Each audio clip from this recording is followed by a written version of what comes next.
Okay, we're live.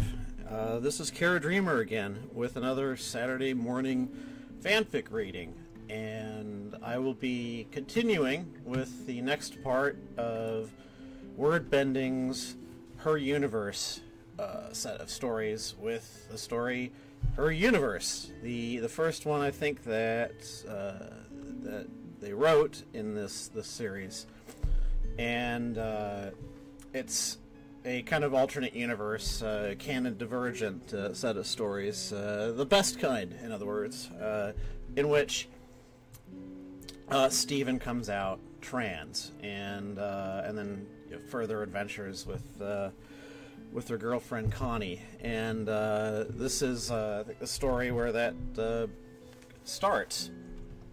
I've read this before.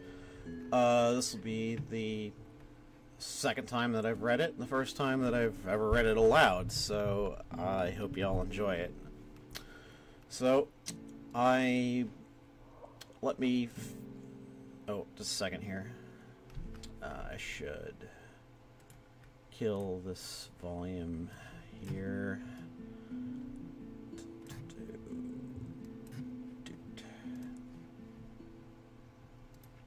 Okay, back to it.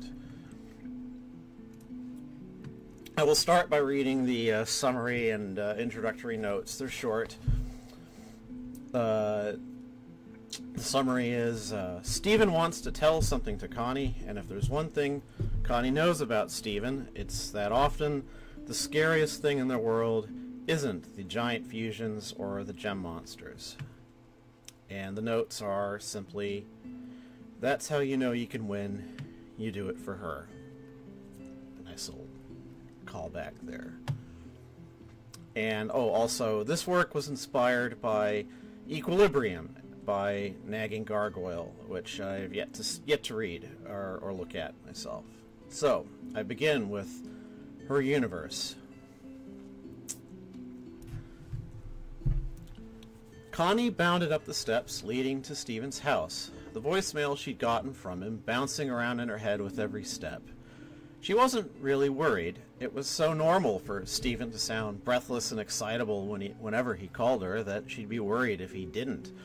But he had somehow managed the feat of sounding excitable even by Steven's standards.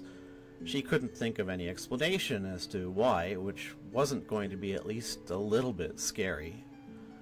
Going through the checklist of possible things it could be, they'd found Malachite, they were going to go on a mission to fight a giant gem monster, and Steven wanted her help.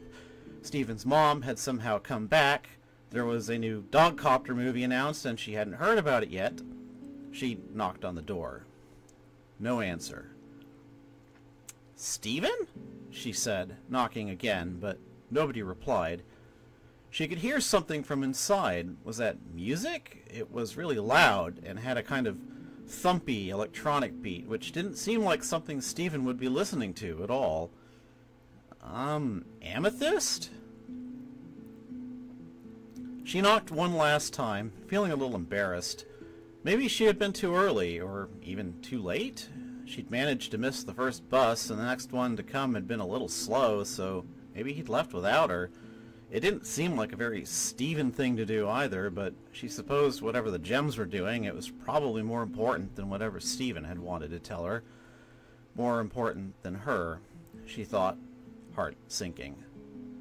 "Steven, I got your message," she tried, cupping her hands around her mouth. "Are you okay? You sounded really excited, which, I guess isn't that weird, but I still don't know what's going on." "Oh!" gasped Steven's voice, barely audible.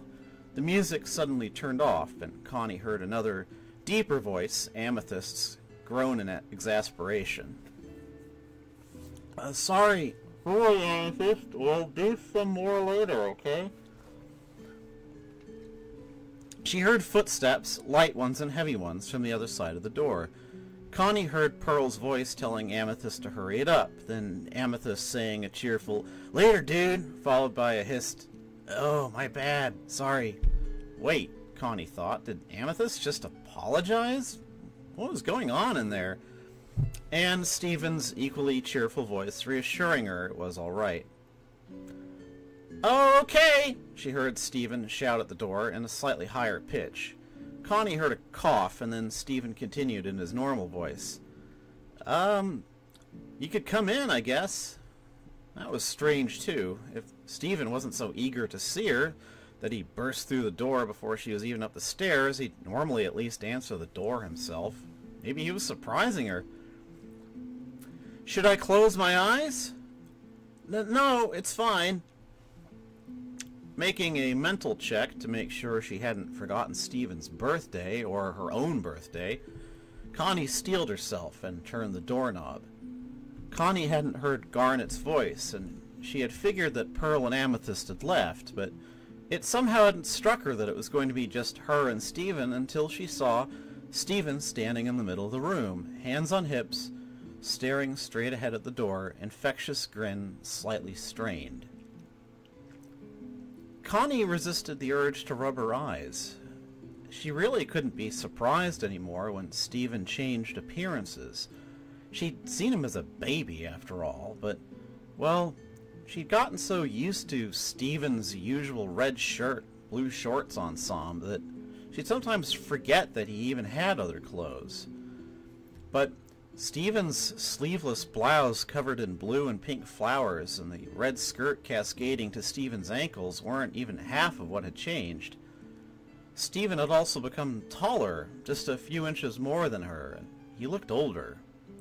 Still recognizably the Stephen she knew, rather than the strangely too tall, too thin teenager he had tried to be before, but also slightly more muscular, his still chubby face just barely more defined. Her eyes were also drawn to his hair, longer in ringlets, held back with a pink hairband, and to his face where someone, or probably Stephen himself, had applied blush to his cheeks and a light pink gloss to his lips. Stephen must have seen something on her face because he frowned and started to move his arms towards his chest, but Connie barely had a moment to realize it before, without even thinking, she rushed towards him, grabbing both of his hands in her own and holding them up in front of her. "Stephen!" she almost squealed, twisting around to look this way and that at Stephen's outfit, at his makeup, at his hair. Stephen shuffled shyly, his already pink cheeks becoming even pinker. "Wow, you look so cute! Did you do all this by yourself? Is this what you wanted to show me?" Connie paused. "Wait, you're not shape-shifting, are you?" she said, looking him straight in the eyes. "You know what happened last time." No, Stephen said, his face breaking into a smile. "It's really me. Really, really me." Really you?" she repeated slowly. "But you look so..." Connie's heart skipped a beat when she noticed tears welling up in the corner of Stephen's eyes. "Oh no," she thought. "Was it something I said?" "Yeah," Stephen agreed, momentarily horrifying Connie before she remembered that Stephen couldn't actually read minds.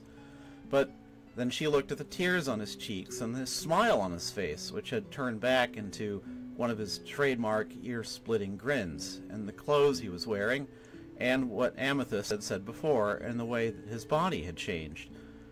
The way it had changed in ways she hadn't even put her finger on when she'd first saw him. And she realized he wasn't crying because he was upset. Stephen was crying because they were happy. "Oh my gosh, Stephen!" she gasped, everything finally clicking into place, and she threw her arms around Stephen's neck and pulled her friend into a hug. "Oh my gosh, I'm so happy for you!" Slowly, she felt Stephen's arms wrap around her back, and then Stephen squeezed her tightly. She half expected a bear hug, but instead she heard the sound of sniffling, the snort of someone trying to prevent their nose from running, and she understood Stephen had started to cry even harder.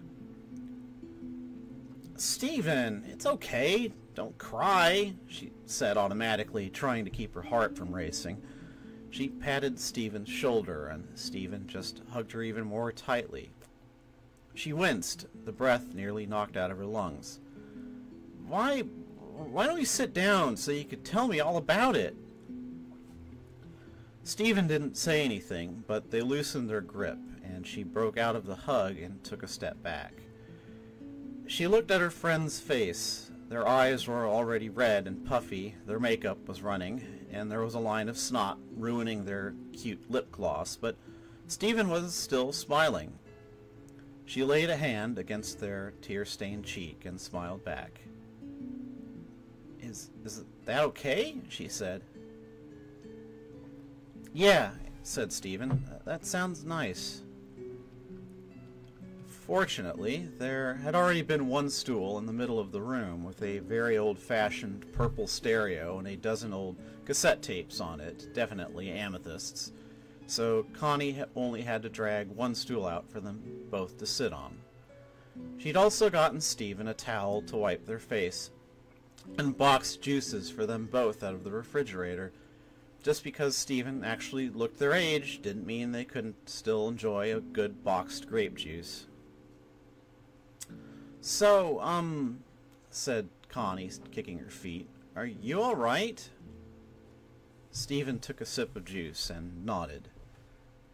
Yeah, said Stephen. Thanks, Connie.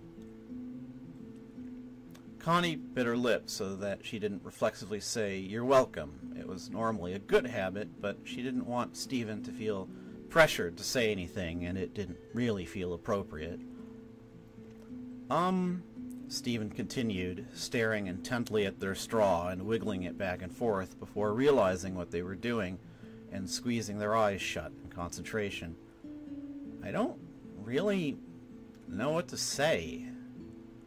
Don't worry, that's okay, said Connie, not really knowing what to say either. She hoped this wasn't too awkward for them. She just never really had a conversation like this before. You don't have to tell me anything at all if you don't want to, I mean. But I do want to, said Stephen, clutching their fists against their chest. You're my best friend, Connie, and this means so much to me. That's why I called you. Connie felt herself blush. Was she the first person Stephen had told about this, besides the gems? Of course, her and Stephen were close, but that was a lot of trust for Stephen to put in her, and a whole different kind of trust than all those times they'd fought together. Even a different kind of trust than being Stevani. She could tell Stephen had been trying to be their usual confident, bouncy self when she'd walked in, but she couldn't imagine how hard this must have been for them, even scary. Maybe even scarier than they'd thought it'd be at first. Oh, she said, but Stephen, you know I would never make... Suddenly realizing what she'd said, she stopped herself and looked up at her friend, who had gone back to playing with her straw. She realized she'd been thinking of them as, and calling them, Stephen the entire time. It was the only thing she'd ever known them as. But as she hadn't asked what they wanted to be, or even if they'd made any decisions for themselves yet. Are you okay with being called Stephen? She ventured. What do you want me to call you? Her friend looked up at her and squinted, slightly slack-jawed, as if the question hadn't even crossed their mind before. Then something seemed to click in their head, and they grinned. Stephen's fine, Stephen said. It's the name Mom picked for me, and I like it. Just because I'm a girl doesn't mean I can't be a Stephen. That's true, Connie said, smiling back. Absently, she brushed her hair from her forehead, looking towards the floor. So then, you're a girl. Connie didn't think it was a relief exactly to know that. She would have supported Stephen no matter what she said she was. But it was a relief to her that she had been able to say it to her at all. Mm-hmm, said Stephen. Connie looked up at her. She had looked like She was on the edge of bursting into tears when Connie had first walked in, even before she actually had burst into tears, but she seemed more relaxed now. She had started to bounce in her seat and kick her feet, looking for all the world like a bigger, taller version of the Stephen that Connie had known for so long. I thought I might just be, like a boy who liked dresses and makeup, Stephen continued. The smile didn't leave her face, but she leaned back on her stool, looking deep in thought. Or, like Stevani. And those things were fun, so I guess that would have been okay. Connie nodded, thinking back to all the times the two of them had become Stevani. To be honest, fusing was really weird at first, she admitted, quickly glancing at Stephen to see if she'd offended her. Don't get me wrong, it was fun, but that was because you were so happy, Stephen. I couldn't help but be happy too. Yeah, sighed Stephen, her blush deepening. I know it sounds weird, but I even thought about asking you if maybe one day you'd want to be fused all the time like Garnet, but I don't think your mom or dad would have liked that idea. Definitely not, replied Connie, laughing. She'd thought about how they'd react if she'd ever had to explain this to them, not to mention how she'd do it, but shoved that thought aside. This was Stephen's time. She'd worry about standing up for her friend later. She also shoved aside that tiny, tiny part of her that had thought, but I would have liked it. Well, anyway, Stephen continued, taking another sip of her juice. Connie shook her head, trying to stay focused. I spent a lot of time thinking about it, about why I liked being Stevani and how fun Beach-a-Palooza was, and why it was so hard for me to grow up, I guess. And I realized it was because I didn't really know who I was. Connie waited for her to continue, but Stephen had gone quiet, rubbing one of her bare feet against the legs of the stool. Her body looked scrunched up, like she was trying to stuff herself into a ball, so Connie opened her mouth to try to say something reassuring. Stephen, though, spoke first. So I went into my mom's room. What? Connie said, before her brain mentally translated. Oh! I know, said Stephen, throwing her hands up in front of herself and spilling a line of juice across the floor. It was a really, really, really bad idea, but I just had to know, I guess. So, what happened? Stephen didn't answer, momentarily occupied with looking over at the grape juice she had just spilled. With a huck, she hopped off the stool and crouched down in front of the little purple puddles, wiping at them with the towel Connie had given her earlier. Well, I didn't know what to say, or how to say it, Stephen admitted. It was harder for Connie to hear her with her back turned, but Connie listened closely, leaning forward with her arms against her knees to try to hear her friend better. So I just said, I wish I knew what I really am. Connie swallowed. She couldn't think of any way that could have ended well, with everything she'd seen and heard about Stephen's mom's room. Could it even understand a question like that? Maybe it'd just make another Stephen, like some kind of just be yourself thing. She couldn't imagine that would have helped Stephen very much if she didn't know what yourself meant. And it just made me, which wasn't very helpful, said Stephen. Connie was starting to wonder if reading minds really was a gem power she didn't know about, as she dabbed at the juice on the floor. So I asked it again, and it started making another me, and another, and another, and another. Hundreds of Stephens? Gasped Connie. Well, it wasn't the first time, Stephen muttered without explaining further. Connie decided not to press. But, yeah, I guess so. See, the weird thing is, all the Stephens were different. I could tell all those me's were me, but some of them were big and some of them were small, or they had beards, or they were really skinny. Or they had... Stephen paused, hissing out the next word quietly, as if afraid someone would come in the room and tell her off just for saying it. Breasts? Or they were hairy all over, or they had really, really short hair, or they had really, really long hair. I think some of them didn't even have gems, but that's not all. Stephen continued to dab at the juice. Connie suspected she wasn't really paying attention to what she was doing at this point. They all had different clothes, Stephen continued, throwing her arms into the air and splashing juice from the wet towel to another section of the floor. Connie winced as Stephen, having thrown herself off balance, fell backwards, flopping onto her back. She didn't even seem to notice, outside of that she was now looking up at Connie, the look in her eyes, the look of someone seemingly a million miles away.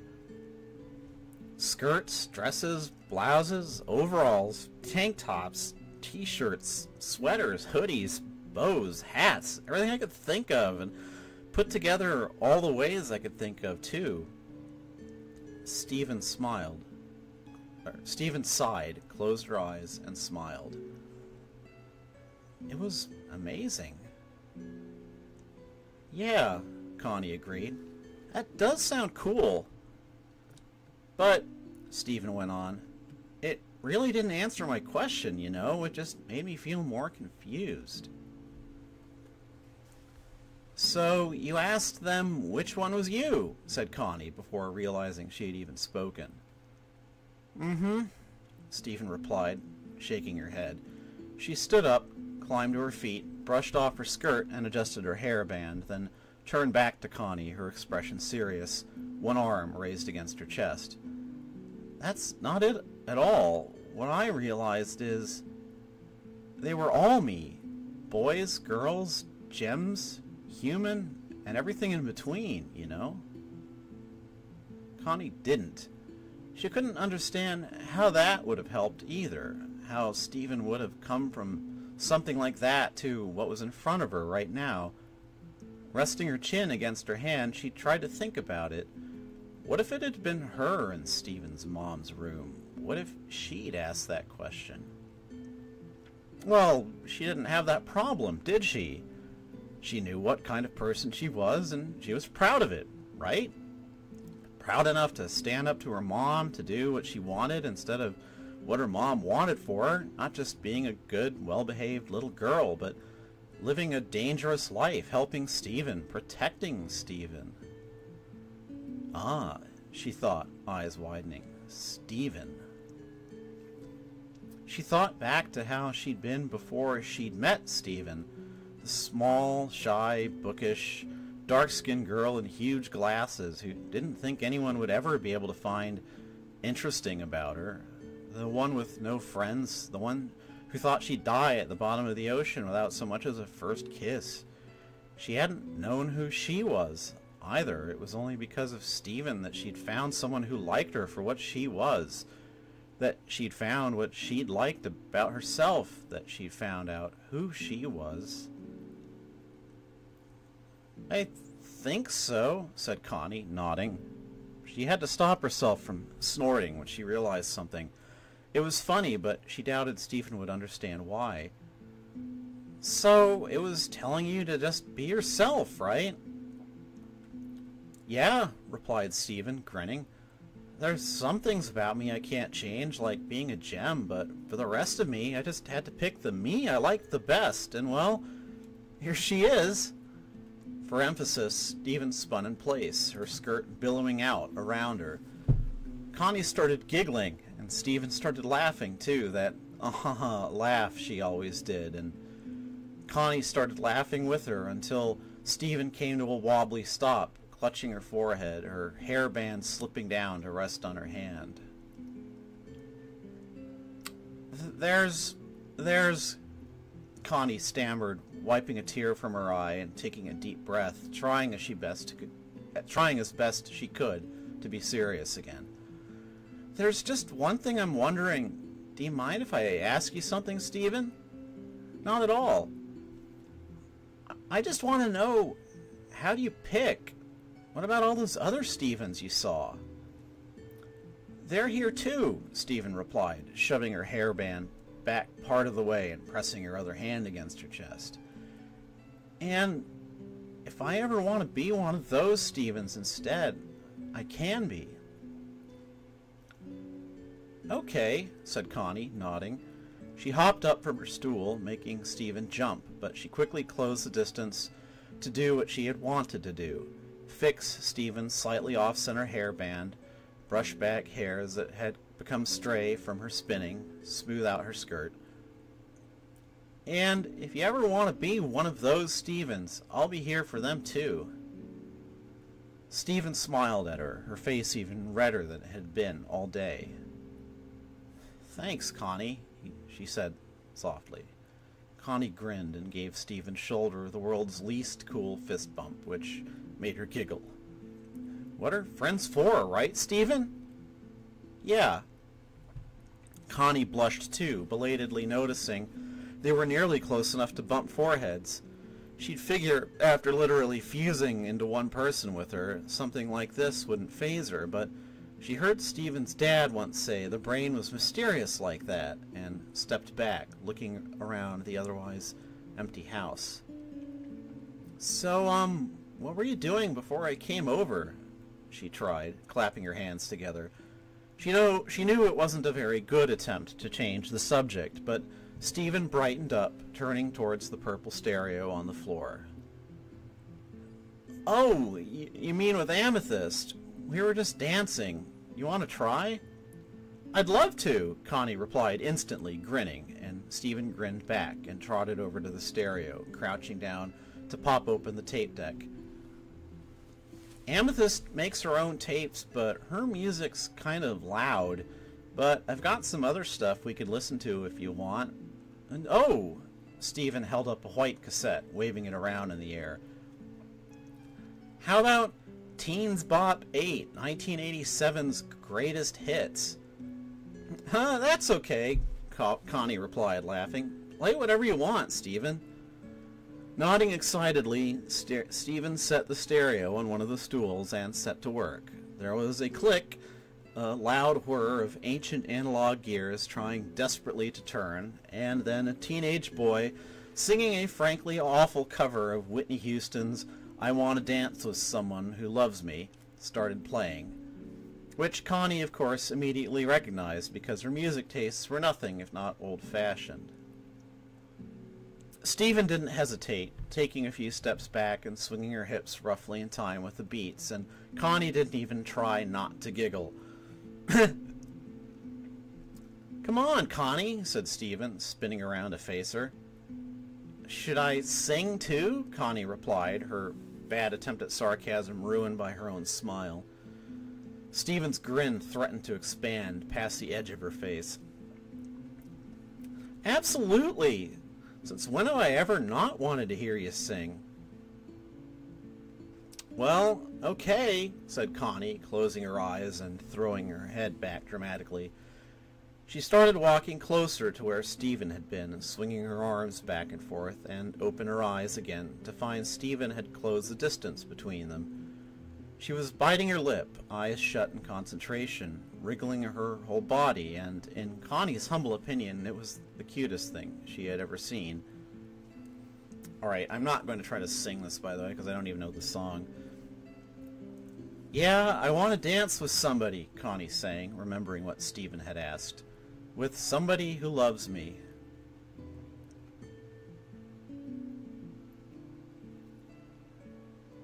Oh, let's see here. Sorry, this brain fart. Wow, Connie, you sound great, Stephen said, momentarily stopping before going back to shaking her hips in a way that suggested she was trying to make up for stopping. Thanks, Connie replied, holding her arms in front of herself and swinging them in circles before continuing. With somebody, oh, I want to feel the heat with somebody. Stephen started to sing too, loudly. She had the voice of a practice singer, as Connie knew, but she wasn't really trying to stay on key. She was singing from her gut, trying to be heard over the music and Connie's own voice. I've been in love and lost my senses, they both sang, Connie closing her eyes and focusing entirely on the music. Almost unconsciously, she stepped forward, closer to Stephen. Spinning through the town. With the music's cue, Connie started to spin around, taking another step back, and she collided, roughly, back first, into Stephen. She felt herself fall, but Stephen's arms caught her before she could hit the floor, and Connie looked up from where her head rested against Stephen's chest into Stephen's shocked, blushing face, at her big arms wrapped around her midsection. Connie didn't even have time to blush herself, much less move. Time seemed to stop. The room was filled with a pink glow that started from under Stephen's blouse, and then they were a single teenager in a blue and pink floral crop top and denim shorts, leaning backwards against thin air. "Oh no," said Stevani, fruitlessly waving their arms to try to regain their balance. With a heavy crash, they fell backwards into the stool, which rolled on its axis before tumbling to the floor with them, the stereo crashing into the pile of cassettes and ejecting Teen's Bop across the room. Stevani laid sprawled on the floor, but they didn't think much of their embarrassment or their seriously aching back. Instead, they started to laugh, harder and harder, rolling to their side and wrapping their arms around their own midsection over their gem. "I love you," Stevani sputtered, laughing all the while, tears of joy at the corners of their eyes. Then their laughter jarred to a halt, their eyes widening as one of the two people making them up realized what the other had said. After a moment, Stevani smiled softly. "Me too." And that is the end. And there are some endnotes, which I will now read. That is to say, you do it for her. With thanks again to Nagging Gargoyle, whose fic Equilibrium this is basically a prequel to. I highly recommend you read it. And of course, shoutouts to my friend Ivy and Taylor for helping me beta this fic, and a quick thanks to Tumblr artists Urs Minor and Bumbleshark, whose drawings of Stephen and Connie, here and here, respectively, heavily inspires Stephen's appearance in this fic. I'm going to click on those links.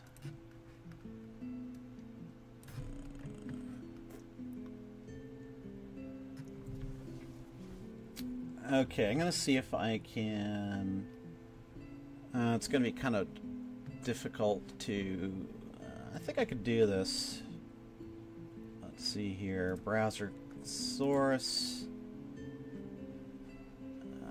Let's do this address. Okay, that is one of the links there. That's nice. I like that. And let's see the other link, just a second here.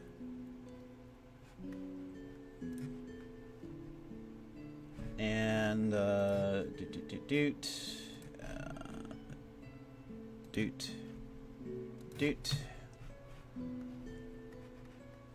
Okay, this one is just a sketch. I will display it, however.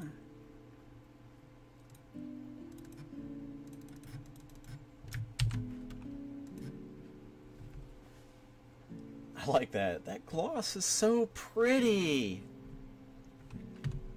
Yeah, okay, that's nice. That's very nice.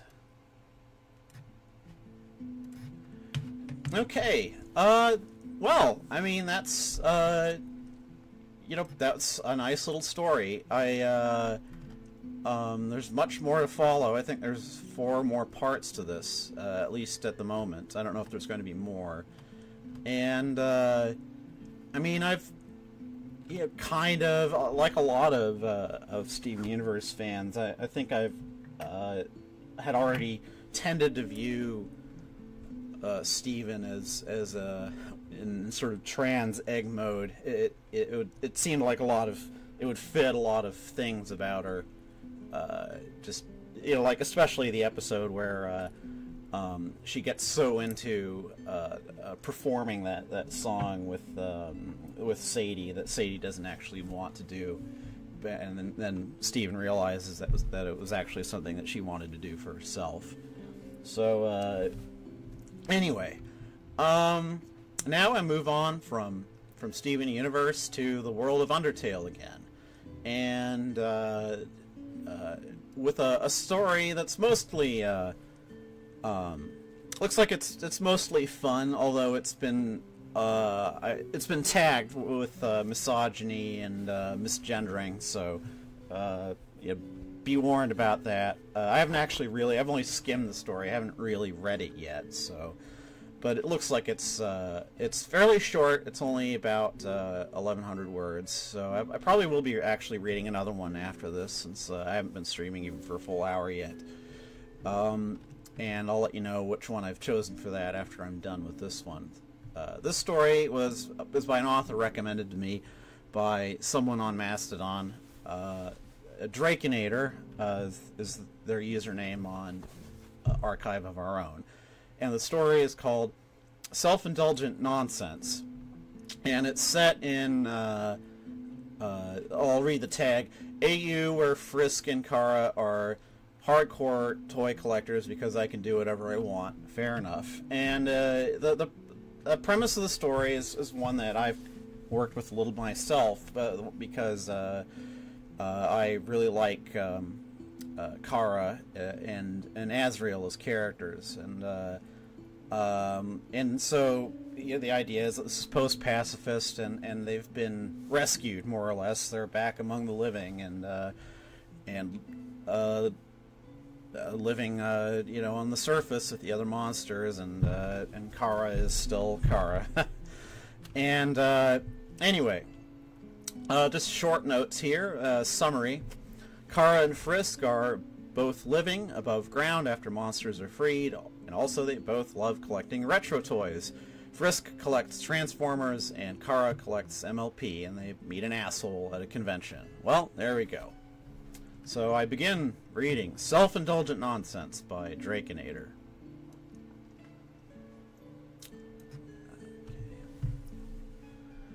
You sift through a bin of Transformers idly, sifting through Ziploc bags of loose Prime figures and worthless Beast Wars 2 toys you already have 3 each of, hoping maybe you'll find a Generations RC, or maybe the Fox Kids repaint of Transmetal's Air Razor, but you're not having any luck today, and you straighten up, stretching your arms and checking what's on the table. Kara taps your foot against the carpet, bored silly. I want to look for ponies, they think impatiently, and you snort, picking up a Headmaster Chrome Dome. I would bet you a Minerva there's none here, you sigh, putting it down when you see the price sticker. Not that there's a Minerva here, either. Well, Kara thinks, pulling her eyes upward to look at some beat-up G1 boxes stacked behind the table. They might. Hey, you say, and the man behind the counter looks away from his conversation with the other seller for a moment before giving you the 1 sec gesture. You wait patiently while Kara whines. He's being rude to a customer, and you ignore them politely until he turns towards you. Do you have any Japanese headmasters? I'm looking for a Minerva. You mean Minelba? He laughs a little condescendingly. You bite back a frown and try to ignore your annoyance, but when you open your mouth to speak, Kara gets there first. Actually, even though her name's romanized as Minelba in the packaging, she's called Minerva on all the merchandise they released in the US afterwards, including the Titan's Return Headmaster that just came out. Kara blurts out, pulling the information from your memory, but using a much snidder tone than you would have. You say, trying to damage control. The names are interchangeable. Sure, he says. Sorry, let me roll that back. Sure, he says, but you're looking for the one with Minelba in the box, yeah? Yeah, you say, denying Kara the right to grit your teeth or kick the table. I don't have it, the seller says, shrugging and smiling. Sorry. Okay, thank you, you say, while Kara yells internally about what a dick that guy was and how you shouldn't have let them pull a prowl and flip his table. Come on, Kara begs. Let me look for horses. It's not like they'd put them on the table. They're all going to be in cardboard boxes hidden behind their booths. Just let me, ask. Fine, you relent, and let Kara hop into your bones and spin you on a dime back around to a booth by the door with a ton of plastic dollar bins full of Happy Meal toys and early 2000s action figures. They dig through a blue bin they see a naked Barbie sticking out of, and you try to ignore the feeling of smug triumph that rockets through them when they pull a dirty sugar berry from underneath some kind of shiny plastic Ben 10 toy missing an arm. Boy! Kara says, peeking over the lip of the plastic table at the man vending. You got any G2s in any of these bins? The man rolls his eyes. I don't know what's in those. My wife brought them. I only know about the stuff on the table. Kara briefly skims the overpriced He-Man figures on the table, and you bite their tongue before they could tell him they think his wife has better stuff than him, and shove their hands back in the bin encouragingly. Come on, you think. Let's just keep looking for horses. Whatever. Kara murmurs under their breath and puts Sugarberry to the side so they can rummage through scuffed Power Rangers and PVC Pokemon toys. They find a G2 McDonald's toy and a couple of G3s with knotted hair they toss into their little pile, and you even grab a Robot Heroes Black Arachnia figure you see. I got 6 here, Kara says, picking up your combined loot and putting it on the table. Could you do 5 for them? Yeah, whatever, the guy says with a hand wave. I don't really care about any of the girls' toys there. You couldn't even stop Kara's outburst if you wanted to. The fuck is wrong with girls' toys? They say with a scowl. Sorry, didn't mean to offend you, the vendor says, not looking sorry at all. They're just not worth anything. Offend me? Kara says a little oddly. God, fuck you, man. They slap a 5 from your pocket on the table and grab their toys, frustrated. Sugarberry is worth like $15 after market, asshole. Kara turns you away, but not quickly enough to miss his shrug. I've had that for 3 shows and no one's bought it for $1, so whatever you say, lady. I'm not a lady, Kara snaps at him, but you stop them from turning around and starting a fight, aggressively steering them back over to where you see Alphys's yellow scales glittering through the crowd.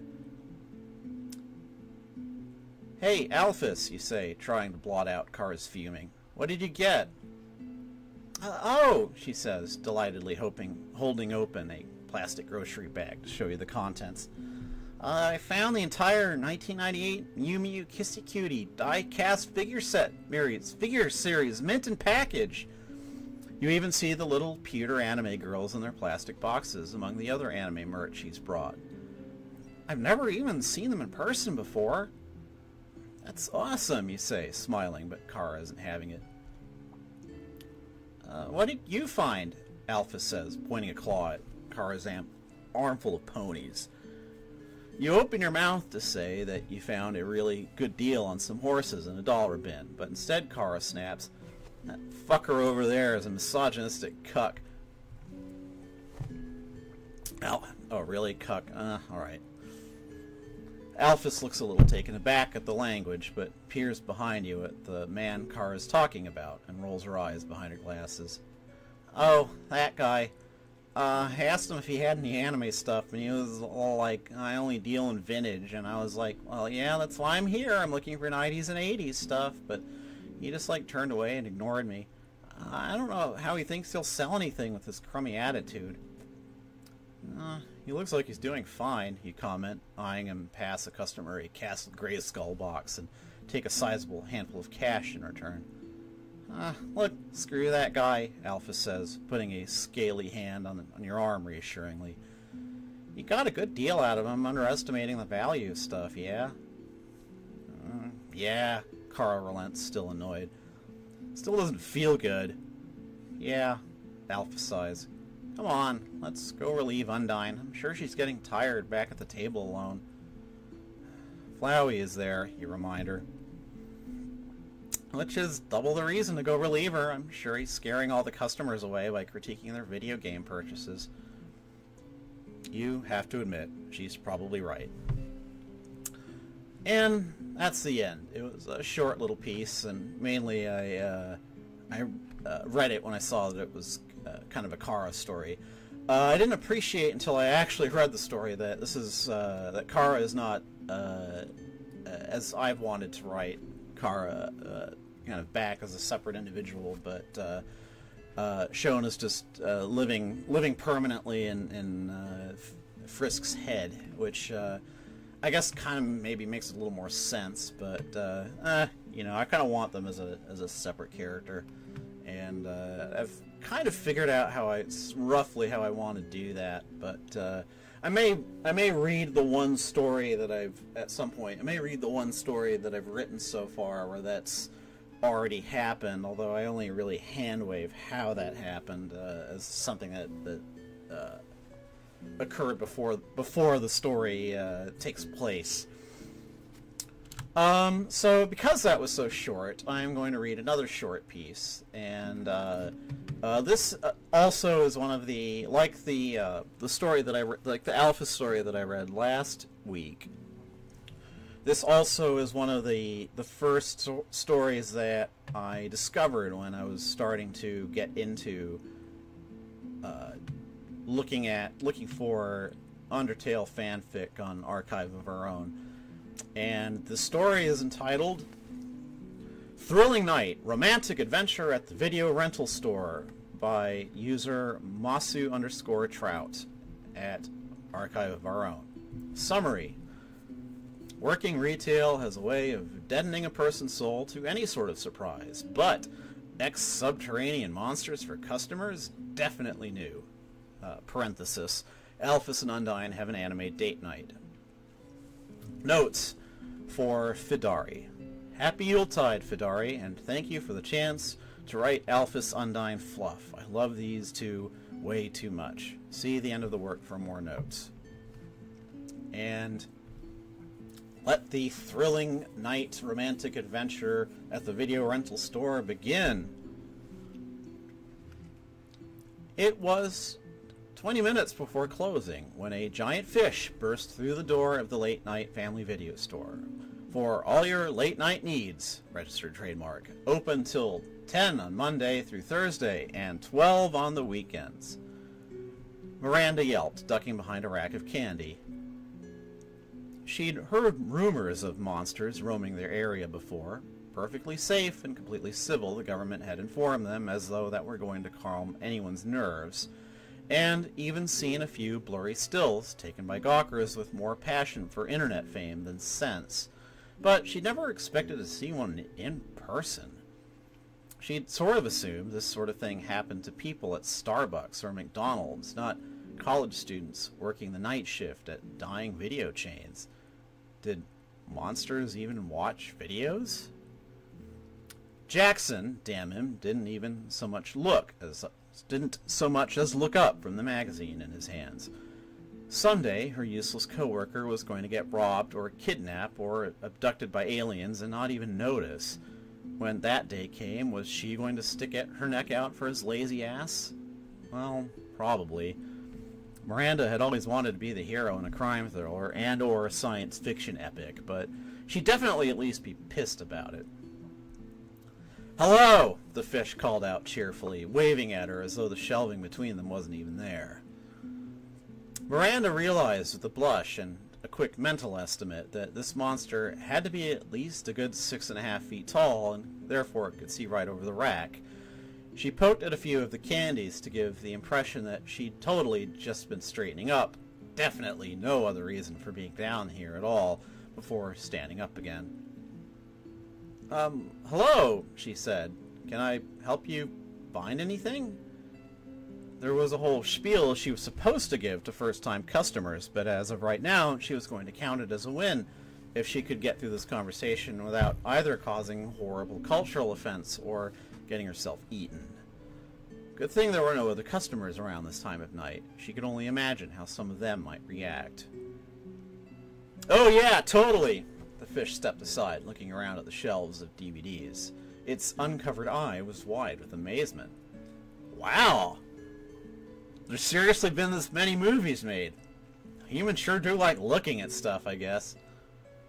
With the tap tap tap of claws on tile, a yellow creature followed the fish person into the store.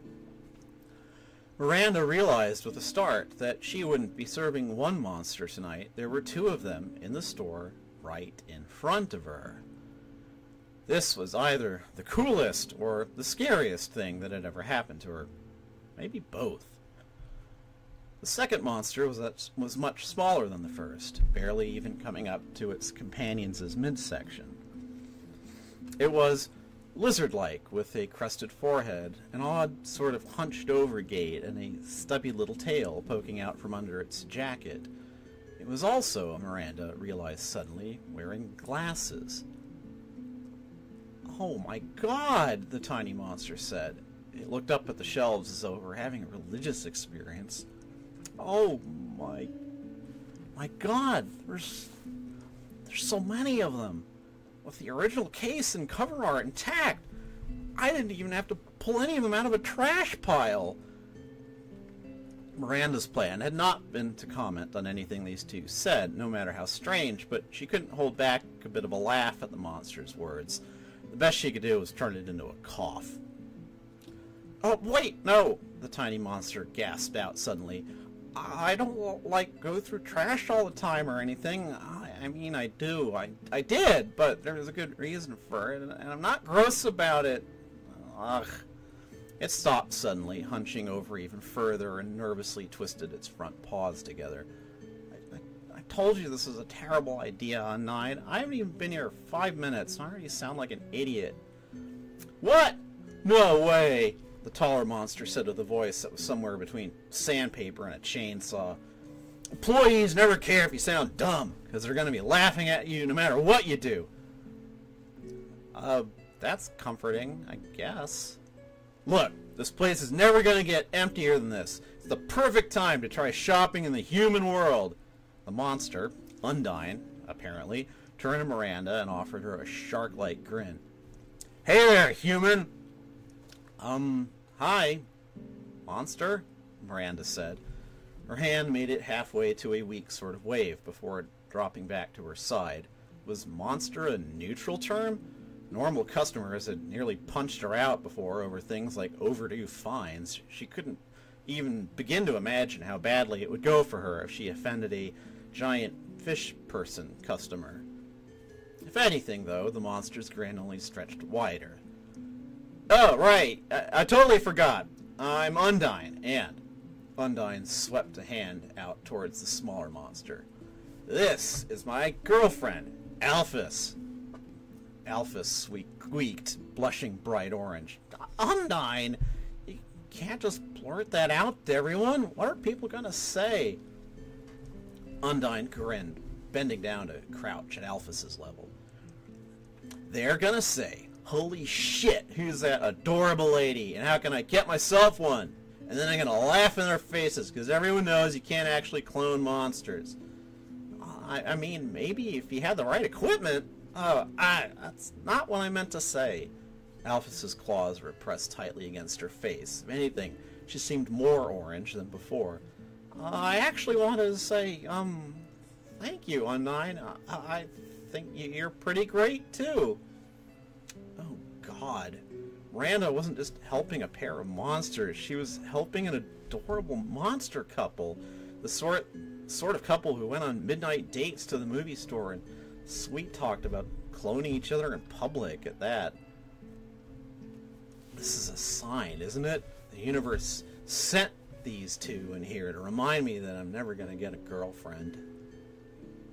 Alphys paused, suddenly realizing that Miranda was still standing next to them. "Oh, sorry. We're not trying to keep you standing around forever, I promise. We were wondering if you had an, her tail swept the floor as she fidgeted. Anime section?" Oh yeah, sure. We've got a few shelves." Finally, something she could actually help them with. "Here, this way." She led them to the back corner of the store. The anime DVDs had been shoved just behind the cartoons and, for whatever reason, just before the documentaries. And 5 years ago or so, an overzealous employee had stuck explicit labels on most of the cases. She had done her best to scrape them off, but the result was a whole lot of smudged and slightly sticky labels. Neither of the two seemed to care anything. It was the opposite. Alphys clasped her hands to her chest, a hint of tears brimming in the corner of her eyes. Look how many there are. This is the best thing that's happened to me since I left the underground. She paused. Well, besides the sunlight and fresh air and all that, but still, definitely top 5. Top 3. Top 2. Undyne smirked toothily. You sure about that? Okay, fine, Alphys sighed. This totally wins. Ha! Thought so. Are you two anime fans, then? Miranda wasn't sure how they'd even get anime while stuck inside a subterranean world completely sealed off from human society. Amazon, maybe? Oh yeah, Undyne said. At her side, her girlfriend nodded vigorously. Alphys knows more about it than me, though. Cool. She waved towards the rows of cases. If you have any questions about any of the titles, I could probably help you. I've seen most of them. She'd seen all of them, actually. Even the truly atrocious Harem series and badly dubbed OVAs from the late 80s. It wasn't something she was proud of, exactly, but growing up a nerdy child in a family that believed strongly in internet filters had led her to some truly desperate acts. You like anime too? Alphys grinned. Have you, by any chance, ever seen Mew Mew Kissy Cutie? Yeah, I've watched that one. I'm not too much a fan of the kiddie shows, but the animation's pretty good for its time. Alphys frowned. Well, I mean, I don't know if I'd be willing to call it a kiddie show. Regardless of the intended audience, the themes it portrays are meaningful all age ranges, and some of the moral dilemmas that Mew Mew faces during her battles are just incredibly deep. I mean, in the Tart arc alone... Undyne nudged her. Closes in 15, remember? Oops. She turned back to Miranda. Sorry about that. Out of curiosity, do you have any series you'd recommend? Now, at least, Miranda was on more familiar ground. If you like action, maybe Attack on Titan? It's about a group of humans who have to kill enormous monsters. She hurriedly put the case back. I actually skipped that one. I'm sure we could find a better series. What sort of stuff are you into? Swords! Undyne very nearly shouted. And magicians and hard-boiled detectives. Well, and robots. She frowned. Not sexy robots, so sexy robots really aren't all that they're cracked up to be. He's pretty decent once you get to know him, Alphys said a little reproachfully. That was definitely one argument Miranda wanted to stay out of. Robots, detectives, and magicians, huh? There's probably something good with those in here. Wait. Actually, I changed my mind. Do you have any good historically accurate anime? Historically accurate? Miranda asked, more than a bit confused. Even Alphys was bewildered if the way she stared up at her girlfriend was any indication. Yeah! She turned to Alphys. Think about it. We can watch anime and get culturally knowledgeable at the same time. Frisk will be super impressed and... She scowled. Asgore will stop giving me that look every time he asks me whether I read those boring history books he left for me yet. You know how horrible it is to have him disappointed in you? Alphys gave her a flat, expressionless look. Oh, right. Sorry, Alphys. Historically accurate, Miranda thought. That, of all the things she'd mentioned, was probably the tallest order. Miranda was neither a film student nor a connoisseur of fine media. The things she watched mainly featured explosions, gunfights, or preferably both. She scanned the shelves for a few moments before focusing on a particular case. Hey! She grabbed it off the shelf, showing it to the two. This one might actually fit what you want. It's super historical, and it won a bunch of awards, too. Undine plucked the case from her hands and turned it over. 2 children, born at the wrong time, in the wrong place, and now cast adrift in a world that lacks not the care to shelter them. This looks intense. What do you think, Alphys? Alphys stretched onto the tips of her clawed feet to get a look at the cover. The art looks nice. And it features human children, which are objectively the best type of human. Undine glanced at Miranda. No offense. None taken? Alphys nodded decisively. Okay, let's get it. Great, Miranda said. Here, follow me and I can check you out. She led them back to the front counter, awkwardly squeezing past Jackson and accidentally on purpose jabbing him with her elbow a few times in the process to get at the cash register. Alphys had to stretch onto her tiptoes once more just to set the DVD on the counter, but after that it was easy to ring up. Okay, you've got 48 hours in this rental, cash or credit? Undine paused, patting at the pocket of her jacket. Gold pieces? I'm not sure we could take that. A sudden thought struck Miranda. Wait, do you mean like actual gold? Here, Alphys said, pulling out her own wallet and sliding a few bills onto the counter. I got cash. Great, thanks. That was probably for the best, no matter how much she wanted to see monster currency. After all, she had absolutely no idea what the exchange rate for gold was like. Undine turned around to wave at Miranda as the two of them walked towards the door. Her smile was every bit as toothy as it had been before, but now it seemed friendly rather than frightening. Miranda couldn't help but grin back. Thanks again. Sorry, that's Undine's voice, actually. Thanks again, she said. It was nice meeting you.